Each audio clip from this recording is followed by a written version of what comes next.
I'm Rob. And I'm Nate. And welcome back to Rob and Nate Record a Podcast. This is week 4 of our Keira Knightley theme month.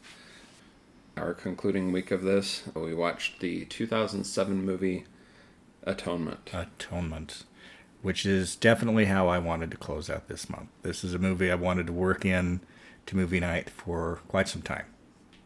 And in kind of giving some introductory things to it, I have to talk about this movie in light of my relationship to the author Ian McEwan, who is my favorite living working novelist. I saw this movie in the theater in early 2008, made a big impression. And so it introduced McEwan to my thinking. And at this time, I wasn't really reading much fiction. I was reading almost exclusively nonfiction. But he intrigued me. And so he had a book that came out 2009, 2010 called Saturday. And I had read about it and I'm like, oh, I might read that. So I bought it. In early 2010, I was in a horrible car accident. And I ended up spending some time in the hospital to recover from that. And I got bored. And I asked for something to read. And so my sister collected some books that were found in my car recovered from my car in the accident. This was one of them. I started reading it, not Atonement, but Saturday, and very quickly realized it was a book about a brain surgeon, and I just had brain surgery. So I'm like, this is an appropriate book for me to read in the hospital. And I loved it. And since then, I have read, I think McEwan has written something like 16 novels, and I believe I've read 13 of them. So there's just a couple more for me to finish up. And I just absolutely love the guy's work.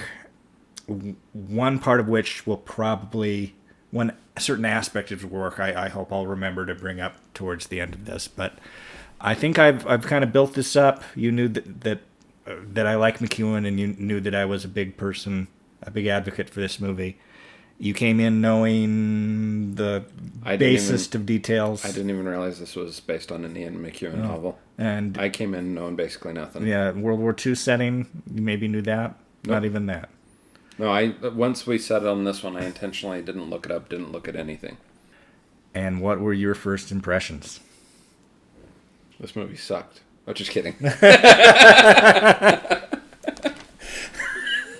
Sorry, I couldn't. You got about a half a second of concern for me before I realized. Sorry, I had to try it. Yeah. It's spectacular. Yeah. The only thing that I can even think of to even remotely compare this to, and that they're not a direct comparison, but the only thing that I can think of off the top of my head to even remotely compare this to is The Reader. All right, I can see that. Very different in tone. Well, they have some similarities in tone. Difference in, the core of what the story is. Yeah, this is... The beginning is a little bit confusing. Like, it takes a couple... Yeah, it takes you don't... a little bit to sort it out. To realize what they're doing with structure. And part of that is kind of a holdover from the book. So when McEwan, who was already an established writer when he wrote this, turned it into his publisher, told his publisher, you're not going to make a lot of money off of this one. So what do you mean? It's like, this is a writer's book. It's about different perspectives and kind of puzzles of writing. And it's kind of a inside baseball thing for writers. It's like, what are you talking about? This thing is going to sell like nothing you've ever written before. It's got a big English house, and it's got romance, and it's got the war. This is going to be fantastically successful. And it was his most successful novel to date. In fact, he jokes that that's why he has a country house. Not on this scale, but he used the proceeds to get a nice place out in the country. And it's quite the work. And I finally returned. I had not read the book until this summer. Oh, yeah? And there's certain differences. Obviously, a book has more details. Does the book do it also through kind of the flashback method? It does flashbacks, and it does some alternating narrators. Like the first, it's in 3 sections.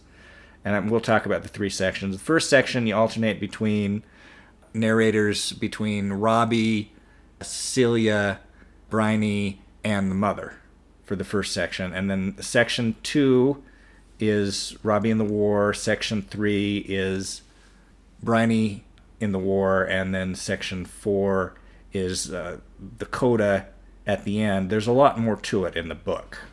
The interview is only part of how it ends. It wraps up a lot more of the different character storylines than they had time to do here. But it's a faithful adaptation. I mean, you get the heart of it. Yeah, it was enthralling. Yeah. It was captivating. It's extremely well executed.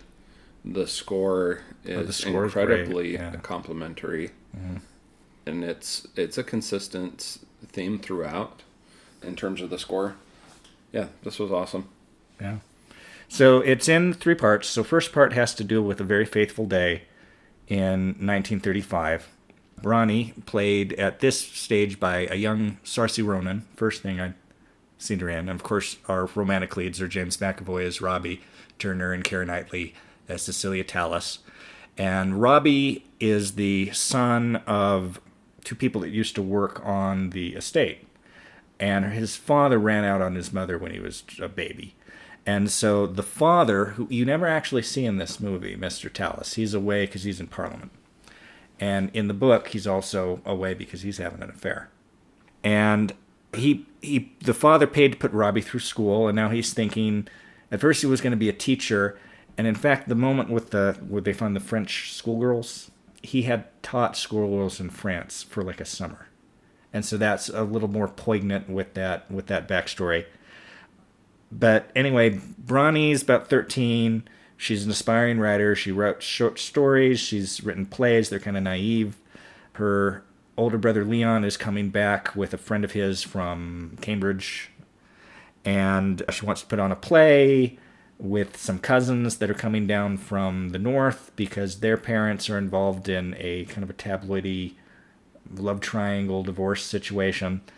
And Robbie and Cecilia are kind of navigating their feelings for each other. They grew up together. They were kind of like brother and sister, but they've been kind of apart and have come to realize that they have strong feelings for each other, but they're not sure how to express those. And it's a hot day in the middle of the summer, and so there's that kind of agitation, and then all the preparations for the brother's visit and the friend that he's bringing along, Benedict Cumberbatch. And the subtext that's not made clear till later in the movie is that Bronnie has a crush on Robbie. Yeah. And at one point she jumps in the river, basically just, and goes under just to make him save her. Yeah. But that's not made clear till much later. So she observes this interaction between Celia and Robbie and is offended. So later on, when events occur, the twin cousins run away. Mm-hmm. Robbie goes out to help find them. Bronnie stumbles upon Lola, her cousin, out on the grounds of the estate with Mr. Marshall. But you don't know for certain. It's not clear whether it's consensual in that moment or not. Yeah. And that she says that it was Robbie and accuses Robbie of raping her cousin. Yeah, she's got this in her mind. So when she's writing the early version of this story as a book, its title is 2 Figures by a Fountain. Mm-hmm. So very early in the film, after the aborted practice for the play disperses, there's a bee by her window. So she goes to kind of swat the bee away, and she looks out and sees this scene that she has no context for. And then it later flashes back to give us that scene with more context, where they're by a fountain and Cecilia is climbing out of the fountain and nothing but her slip. Yeah, nothing but her slip. At first, Robbie kind of does this, holds out his hand for her to stop, and you're not sure what that's about. And then she takes off her dress, gets into her slip, goes under the water, and comes back. And what had happened was she had brought a vase out to put some water in it for the flowers. And they had kind of had an inadvertent tug of war over the vase and broke part of it off, which went into the fountain. And she was going to set her foot on another piece, and so that's why he held up his, "Don't stop, you're going to hurt your foot." And then she's kind of pissed at him, takes off her dress, jumps into the fountain to retrieve it. Now, in the book, there's a backstory about the fountain, about the vase. So there's that line where she says, "This is probably the most valuable thing we own, and you broke it." And it's not value because of monetary value; it's because of emotional value. So Cecilia and Bronnie's father had a brother that served in World War I and died in World War I. And he had purchased this vase in France with the intention of bringing it home as a memento, and the government or whatever got it and sent it to them. So it's like this emotional family relic of the dead uncle in this case. Yeah. And so that, again, a little more context to it. You don't necessarily need it, but it's kind of neat to have, when you read the book. I would imagine this is a book you'll probably put on your list. Yeah, for sure. Yeah, but because Brony has this crush on Robbie that shortly, later that evening, she comes to realize because of events that occur that she's not going to be able to capitalize on her feelings for Robbie, and is hurt, and so she frames Robbie for the rape. She legitimately thinks he did this. Now she knew it was Marshall. I think. Do you think so? Yeah, I think so. I don't think so. I think that the context of everything that had gone, because there's the thing with the letter. Well, how could she recall at the end that it was Marshall if she didn't know it was Marshall at the beginning? Well, it could be repressed memory. It could be. But you can't repress a memory that you never had. She's drawing a connection finally, or maybe certain things about. If that was the case, she could be just as easily convinced to say it was Danny. Yeah. Which is what they, that scene never actually occurred. Yeah. But she could just as easily be convinced to say it's somebody else, but she knew it was Marshall because she saw it and willed it to be Robbie because she was upset with him. Mm. Yeah. I mean, at 13, she didn't understand what she was doing either. But I think that she had convinced herself that it was Robbie. But that you can argue that point. It's open to interpretation. But she, after they find Lola, Leon and Celia take her back, followed by Bronnie, who tells the mother, and all three of them, I know who did it. But then we got to go back and remember about the letter situation. So they've had this awkward situation, Celia and Robbie, and he decides he needs to write an apology letter. And but it's kind of a romance letter. He does a rough draft that is crude. So he types this thing up, laughs to himself, thinks he throws it away, but ends up putting it in the envelope and throwing away the final draft that he intended to give her. And as he's walking up to the house, because he's been invited to visit for dinner that night, hands it to Bronnie, who's been out pouting about the play falling apart. And of course she opens it up and reads it. And so I interpreted this a little bit differently because he does the handwritten letter. Mm. The way I interpreted things is Bronnie takes the handwritten letter up to her room and types a copy of it. No. So because they cut back and they show that the letter he had written out is by the typewriter. Okay. He had gotten confused and put the wrong letter in the envelope. Okay. But she reads the letter and does hand it to her sister. And her sister and Robbie have kind of a conversation about it. It's like, well, obviously that was not the version of the letter that I intended to send you.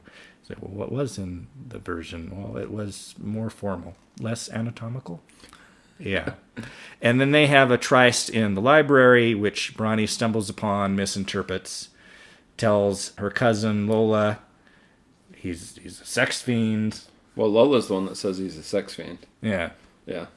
And so when the twins run away that night, because they're not happy to be there, and everybody goes out in the search party, and that's where the candy guy Marshall and Lola have their entanglement. Well, and that's why I thought it was perhaps on purpose, because earlier in the movie, Lola's flirting with Marshall. Yeah.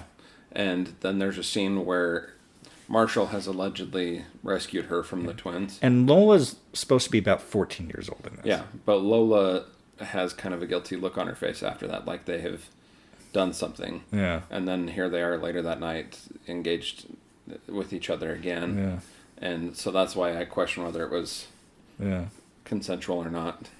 But in the storyline of it, Lola claims to have been raped, especially once Bronnie says that she knows it was Robbie.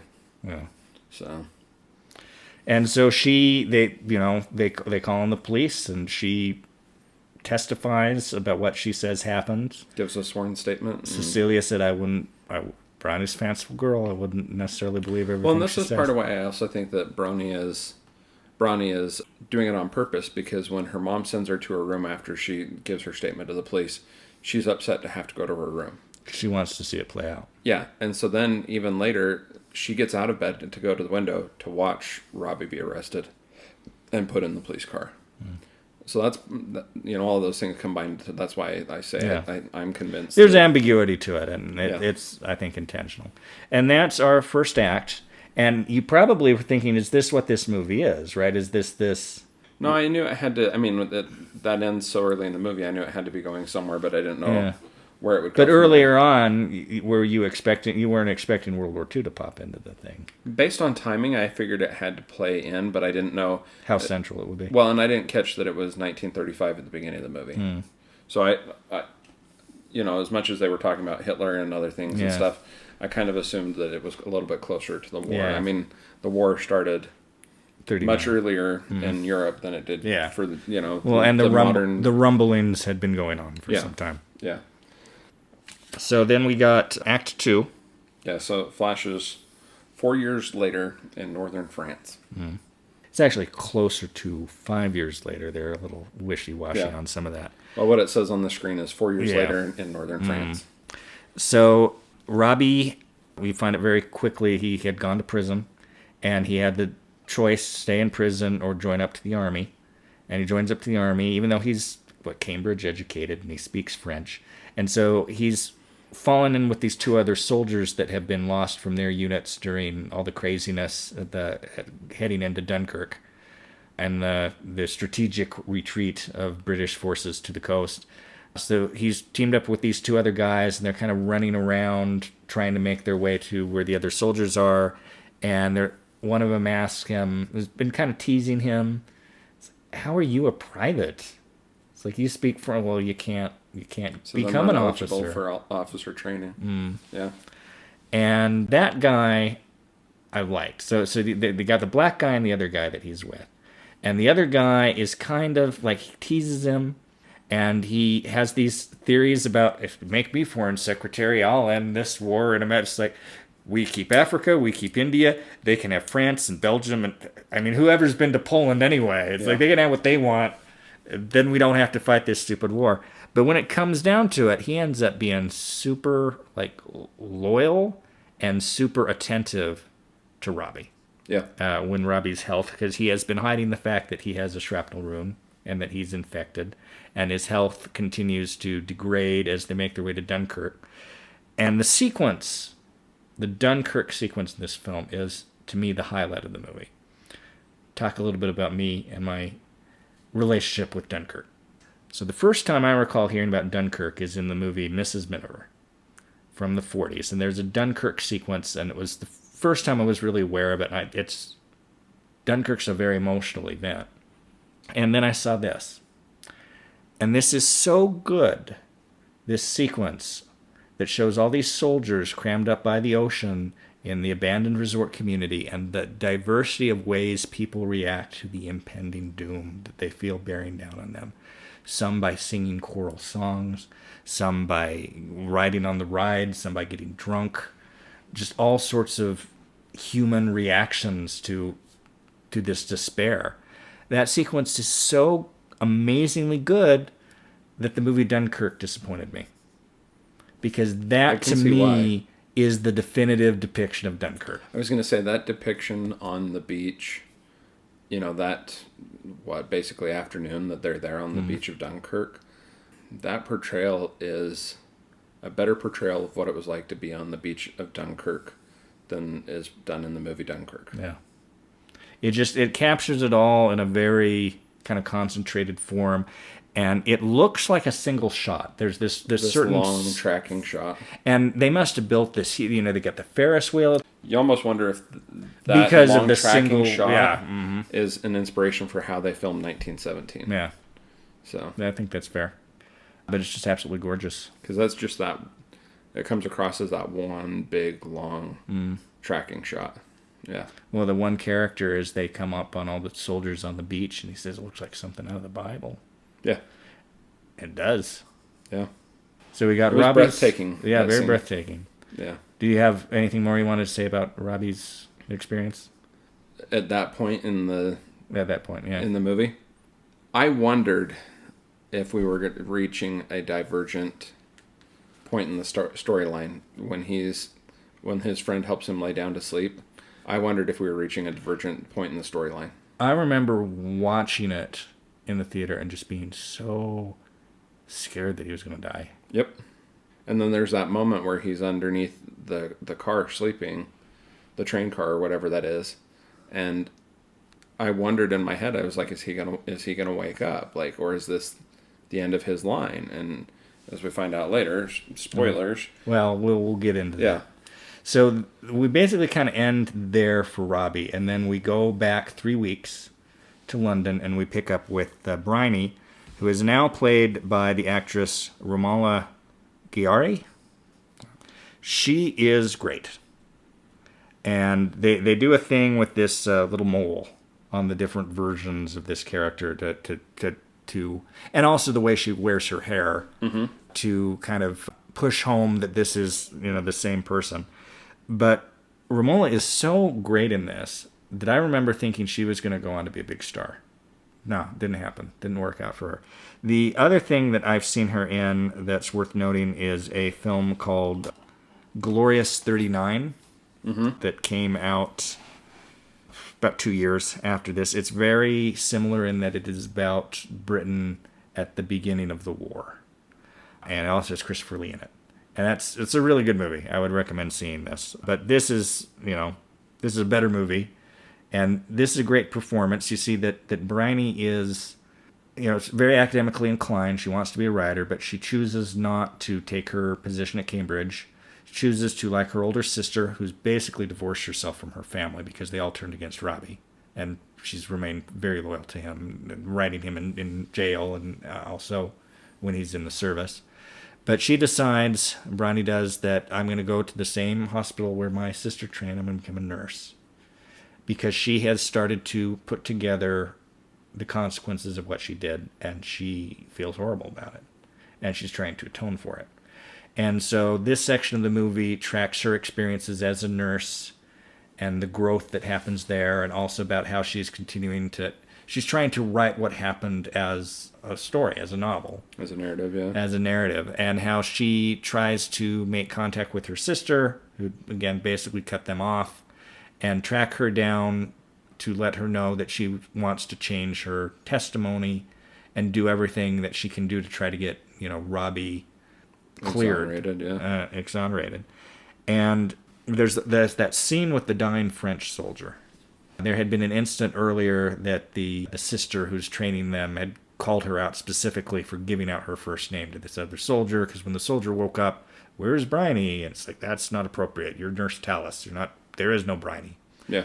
And because she speaks a little French from her schooling, she's asked by that same sister to sit with this dying French soldier, and they have this conversation in French. And he is somewhat delirious and thinks she is an English girl that he's in love with and that he met in France some years before. And they have this really touching conversation, and she takes up that role and is caressing his hand. Yeah, caressing his hand, and he says, "Can you loosen my bandages so tight?" So she does that, and then a portion of his skull falls off, revealing his brain. So she very quietly puts that back, wraps it back, and he dies holding hands with her. And the last thing she does is tell him first name, because she started to feel awkward going by Tallis. It's like, we're so connected that I have to be completely honest with you on that front. But he dies. The sister is there, and you think, oh no, is she gonna chew her out? But she's seen enough of what happened. It's just, go clean the blood off your face. Yeah. And after that, there's a scene, because they've just been dealing with all the Dunkirk survivors, where she is watching a newsreel with some of the recovering soldiers and sees a bit about her cousin Lola marrying Mr. Marshall. Being engaged to Marshall. Yeah. And so she tracks down where their wedding is, goes in quietly, kind of sits in the back. There's that moment when they're coming out and they kind of make eye contact, and they're like, oh. Well, Lola looks at her, Bryony looks down, and Marshall notices that Lola's looking down. Looks back trying to looks figure away, it out. Yeah. and looks back over her shoulder trying to figure out what's caused Lola's reaction, and sees Bryony staring at the floor as they're walking out the door. Because he has realized that the thing I did, she cannot testify against me if we're married. How much of it is, obviously, he was attracted to her. Yeah. How much of it was love? How much, was like a strategic decision? Because now his candy company is making special candy bars for the troops that can goes in every meal kit that can withstand the heat because they're coated in a special way. And so she goes to the wedding, and then she goes to track down her sister and has that conversation where she comes clean. And were you surprised that Robbie was there? Yes and no. Mm. When she went and found him, I mean, we've seen soldiers coming into the hospital, and so you wondered the first time you see the wave of soldiers coming in, you wonder whether it's the wave of soldiers from Dunkirk. Yeah. And so then when she shows up at the house, and we've also seen the movie reel of the soldiers being fed as they're coming off and being put on trains, and so you're aware that some of the evacuating soldiers have been returning, and so you wonder whether Robbie will be there. But yeah, so when he comes out of the bedroom, I was both surprised and not surprised. I again became suspicious because you see his chest and there's no wound in his chest. Oh, yeah. Oh, yeah. I don't think I picked up on that the first time I saw it. I spotted it and I was like, but at the same time it didn't stand out because, well, it stood out and it didn't stand out because he still has all that redness in his neck, which is the sepsis. Yeah. But it's in that moment you could attribute it, think it's something else. Yeah. But I did notice that the wound wasn't there in his chest, and I was kind of like, oh, that's weird. So it wasn't until it got to the end that I actually made that connection fully. But they have this conversation. Robbie is not happy to see Bryony, and and Cecilia has to calm him down. She has the come back thing that she says to calm him down and to place him.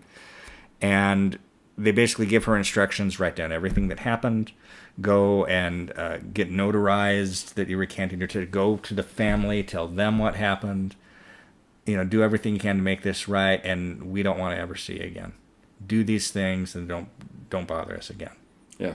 And so she leaves, and the implication is that she's going to go do that. And then we make our way to the fourth act. Yeah.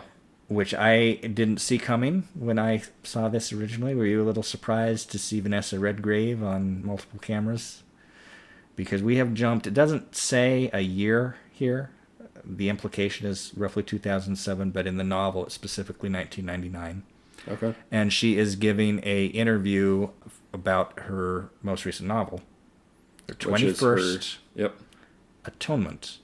She says, you could really kind of also just as accurately say it's my first novel, because I wrote several drafts as early as my stay at such hospital in England, in London at the beginning of the war, and that she had written in novel form the story of what happened, not changing anybody's name.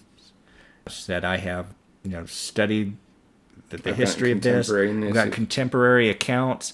In the book, she talks to both of those guys that were with Robbie. One, I think, by letter, and the other one she interviewed. And to piece together everything that happened. And as she's telling this story to the interviewer and said, I was just so obsessed with honesty. And then eventually I came to this conclusion. What good will it do? She basically says, I was brutally honest in the beginning, and then I changed the ending. Yeah. Said I couldn't, it wouldn't be satisfying to the reader to end it the way it ended. I wanted to give these two the happiness, the time together that they never got to have, because Robbie died in Dunkirk the final day of the evacuation from the septicemia. Yeah, the septis, the infection in his chest, it's spread throughout his bloodstream, and yeah. And then her sister died during the Battle of the Blitz of London, where a German bomb hit the gas and water lines by a particular tube station and flooded it and killed everybody that was hiding there during the blackout. And she also tells the interviewer, that the reason why I'm writing this now is because I have to, because I have A form of dementia, small vein dementia. vascular dementia, Yeah. which is basically a series of little strokes that is going to rob me of my words and of my memory. And I had to tell this. But in the book, you get more. They talk about the birthday party, and so you go to the birthday party, and you get to see the surviving twin. One of the twins has passed away. Oh, really?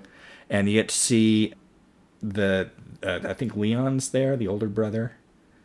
And you find out what had happened to him. You find out that their parents had gotten divorced. Uh-huh. And her dad had, I guess, hooked up with the lady he was having an affair with. Once they figured out what had really happened, because he had a hard time forgiving the mother, because the mother's more of a thing in the book, and she just feels that Robbie was kind of going above his station and didn't like that. And so there was a certain convenience to being able to get rid of Robbie in her mind.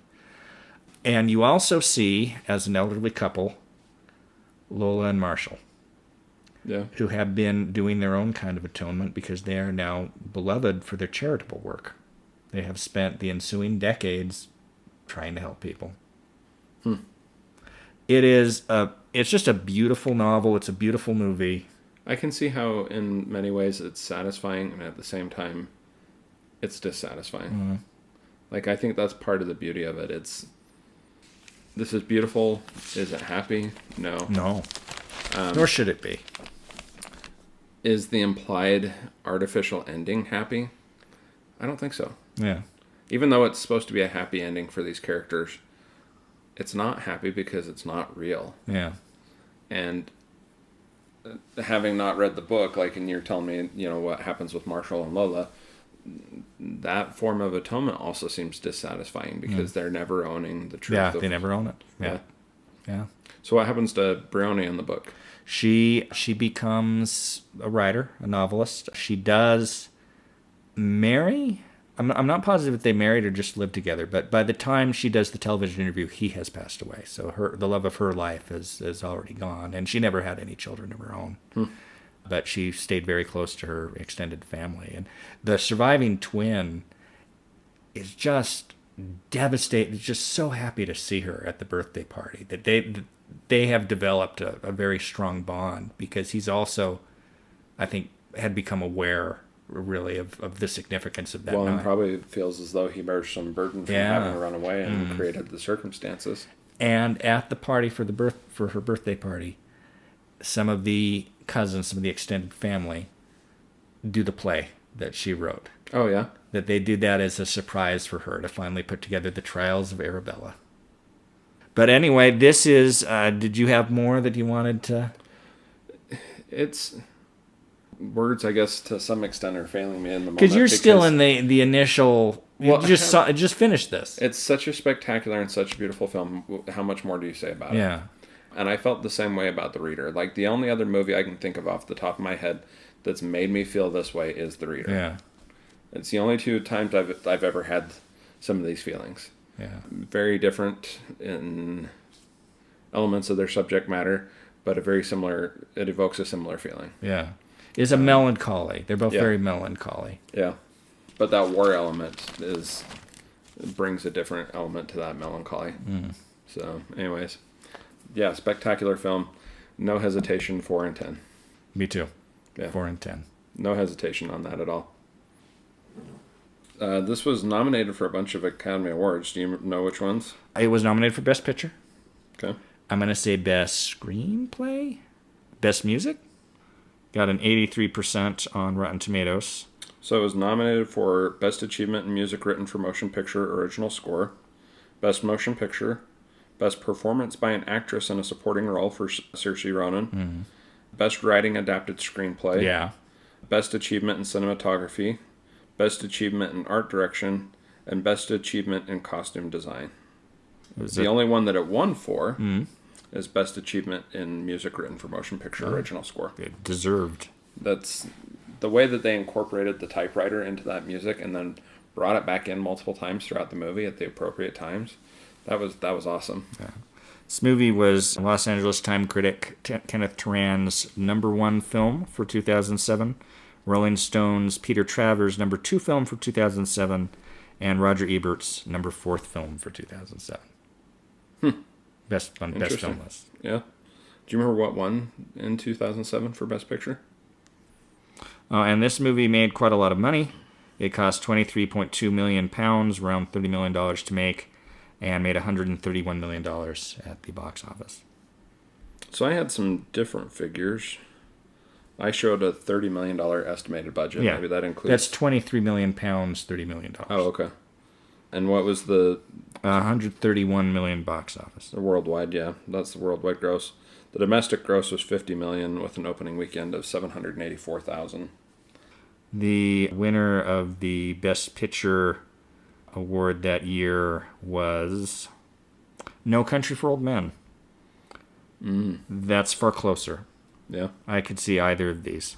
Yeah. Some trivia things from IMDb. James McAvoy considered this the best script he'd ever read. Yeah. Shooting the 5-minute Dunkirk beach scene was arguably the toughest portion of shooting. The shooting schedule dictated that the scene must be completed in 2 days because the crew had limited time with the 1,000 extras. Yeah. However, the location scouts report indicated the lighting quality at the beach was not good enough until the afternoon of the second day. This forced director Joe Wright to change his shooting strategy into shooting with one camera. The scene was rehearsed on the first day, and on the morning of the second day, the scene required 5 takes, and the third take was used in the movie. On shooting, Steadicam operator Peter Robertson shot the scene by riding on a small tracking vehicle, walking off to a bandstand after rounding a boat, moved to a ramp, stepped onto a rickshaw, and finally dismounting and moving past the pier into a bar. And we should talk briefly about the director Joe Wright, who's obviously an Englishman, who's worked with Miss Knightley a number of times. Pride and Prejudice in 2005, Atonement in 2009, Anna Karenina in 2012.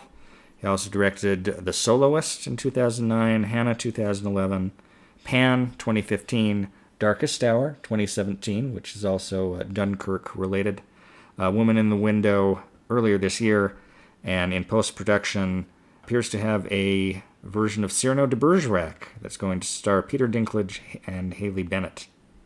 And he does an excellent job here. Yeah. Only 8 UK military ambulances from World War II remain, and this movie made use of all of them. Wow. In the DVD commentary, Joe Wright reveals a lucky fluke that got caught on camera during the scene just before Robbie discovers the schoolgirls' massacre. At the point where he removes his helmet, the weather was cloudy, and as he looks up the sky, the sun started shining and then got cloudy again the moment he put his head down. Oh, wow. Saoirse Ronan was only 12 when she plays the 13-year-old Brione. The green dress which Keira Knightley wore in this movie has been named the best of all time by InStyle magazine, exceeding some classics as Audrey Hepburn's little black dress in Breakfast at Tiffany's, Marilyn Monroe's white dress in The 7-Year Itch, or Vivian Leigh's red dress from Gone with the Wind.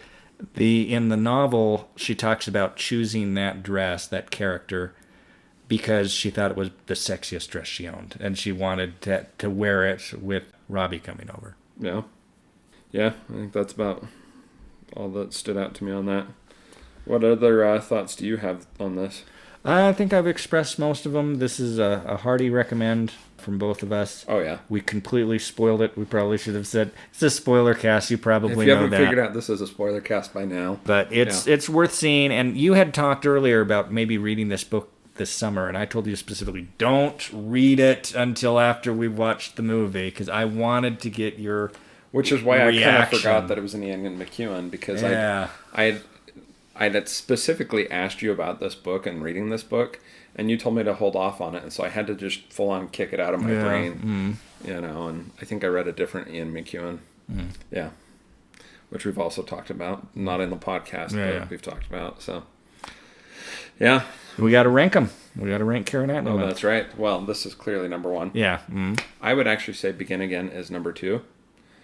Like I said last week, I'd rank them in the order we saw them after Atonement. So Atonement, then Begin Again, Colette, and the Duchess. I would be very similar. This Atonement is definitely number 1. Number 2 is super close between Begin Again and Colette, but I think I'm going to give Colette a slight edge. And then we wrap this up with The Duchess, which is a good movie, and it's a testament to how good this month is that The Duchess is in the last weakest. place. And it's a very solid movie. Oh, are you ready to be surprised by something? Oh. This only has an aggregate score on IMDb of 7.8 stars. That would be blasphemy. Yeah. I thought that this would at least have 8.5 or 9 stars on IMDb. I think it was probably, some people were probably puzzled by it because they were probably either expecting more World War II or more romance, and a lot of people, and it's sad, and that probably pissed some people off. They just don't like it as much if it's sad, even though it's so incredibly well done. A sad movie can still be exceptionally beautiful. Yeah. So, anyways, I'm Rob. And I'm Nate. And this is Rob and Nate Record a Podcast. We ran far longer on that than I anticipated. I know, wow. Yeah, it's going to be kind of a lengthy There will one. be some edits, but I think there'll be not a lot. I think we were pretty on top of things this one. So. Well, there was my joke at the beginning. Mm. I was trying to figure out how I could sell that joke and pull that off, and yeah. Well, I'm glad you liked it. I mean, it's great. Oh yeah, it's spectacular. Yeah.